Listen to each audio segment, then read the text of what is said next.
Edwige Diaz, merci d'être en direct avec nous, député Rassemblement National de la Gironde. On va s'en tenir tout d'abord aux faits, si vous le voulez bien. Qu'est-ce que vous savez de tout ce qui s'est passé ce matin dans l'île d'Oléron, très précisément ?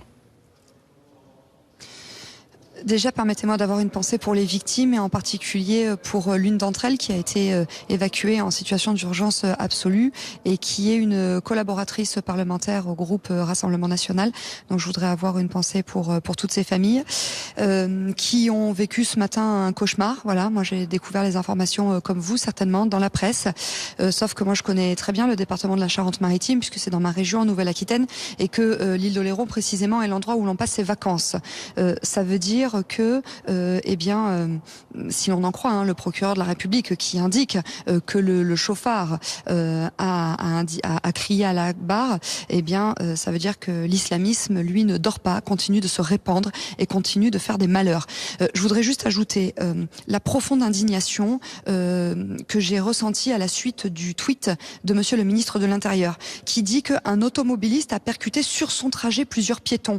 On n'est pas là dans le cadre d'un simple accident de la route. Et donc il serait temps, pour protéger les Français, que les ministres du gouvernement Macron arrêtent d'euphémiser la situation. On est là en présence d'une personne peut-être détraquée psychologiquement, mais en tout cas qui a prononcé des paroles d'islamistes, qui a délibérément foncé sur des passants absolument innocents qui étaient en train de se promener sur leur commune.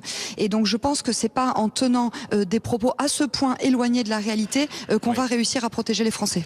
Edwige Diaz, est-ce que vous pouvez nous donner des informations sur la façon dont cette collaboratrice donc parlementaire du Rassemblement National a été la victime de cet homme ?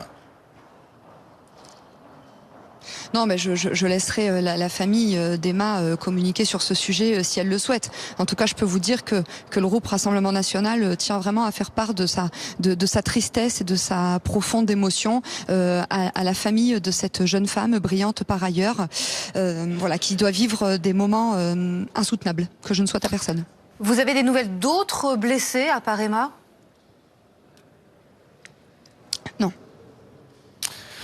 Merci d'avoir été en direct avec nous ce matin donc de l'Assemblée. Laurent Neumann, on l'a